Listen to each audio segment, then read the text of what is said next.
Even though 78% of Uruguayans older than 18 years old believe they eat in a very good or excellent way, a survey done by the MSP, Ministério de Saúde Pública, shows that 25% of Uruguayan population among 25 and 64 years old is overweight, whereas 33% has already developed obesity. Non-inherited chronic diseases are connected to inadequate diets and constitute the cardinal hurdle for the Uruguayan healthcare system. Actually, 2 out of 3 Uruguayans are at risk of suffering severe consequences due to their overweight condition, obesity, hypertension, and other complications that stem from having unbalanced diets. Not to mention the fact that food has a direct impact on our performance, concentration, and even mood. To overcome this concern,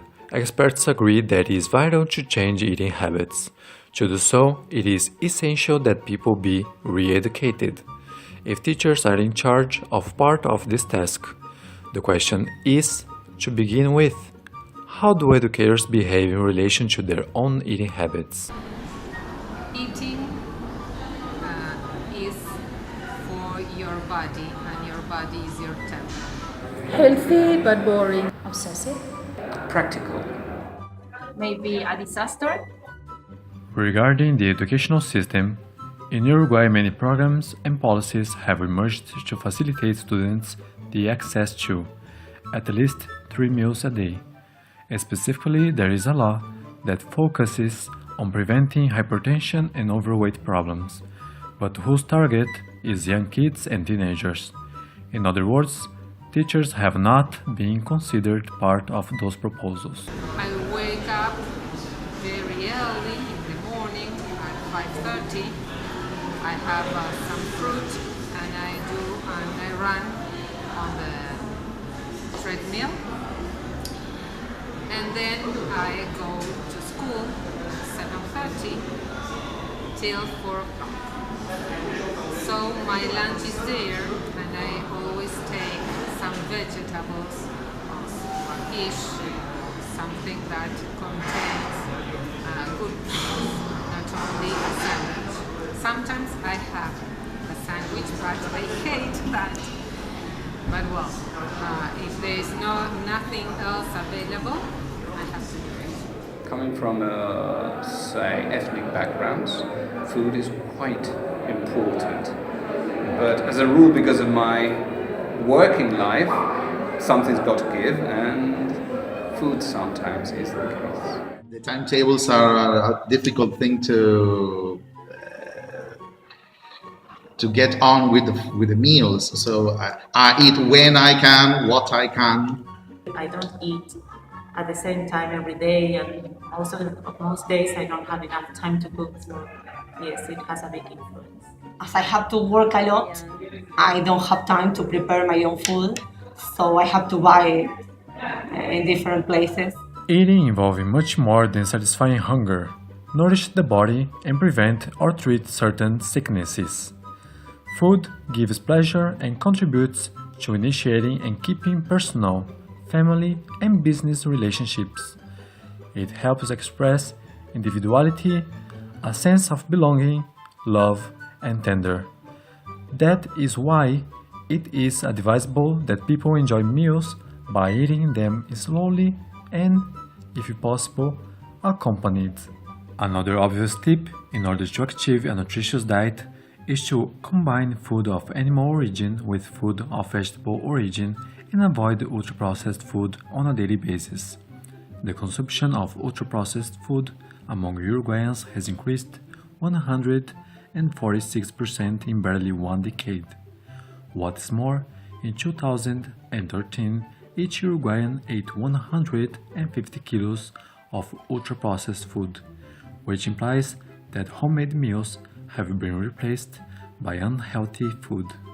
I think I like very simple food, and I like a steak and salad or chicken and vegetables, and it's easy to make it at home.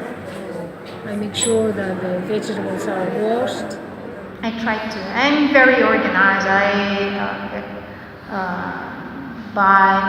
I always have vegetables, fruits. I don't like red meat, so I basically eat fish, sometimes chicken. So what I eat is very simple, just vegetables and fish or something very simple.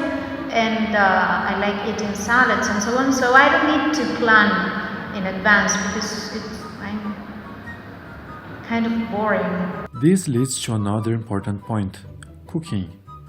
Homemade meals widen the chance of choosing ingredients and how to cook them.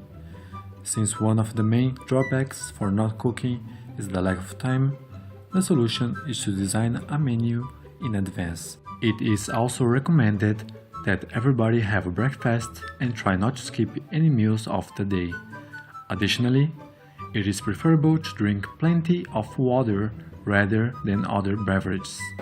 By eating maybe smaller portions and more frequently, and by not eating some things I love like peanuts and cheese. I know I should eat less flour-based foods, less bizcochos, less pizzas. So I know I should eat in a more healthy way. Well, I think I should eat more vegetables, and I think I should search online perhaps for recipes, so I can learn how to use more vegetables, more fresh food. On the other end of the spectrum, mass media continuously bombard with persuasive messages. Then it is important to bear in mind that ads pursue commercial goals, not inform nor teach about food. Finally, being active is a key factor. 2.5 hours of physical activities per week, in conjunction with diminishing sedentary lifestyle, bring about benefits of all kinds. In the end, there is a paradox. Those who teach are not taught how to change. Hence, given the role they may play in their students, their routine requirements, responsibilities, and the ethical world in which they are immersed, we think that it would be necessary to create diet plans that aim not only at students, but at teachers as well. Broadly speaking, we endorse the colloquial idea that we are what we eat. The point is, what does it mean? Eating is not just what we ingest. It also has to do with our social cultural context, our daily environment, our metabolism, our age, our family background, our upbringing, our profession, our activities, our knowledge, and our will to take care of ourselves.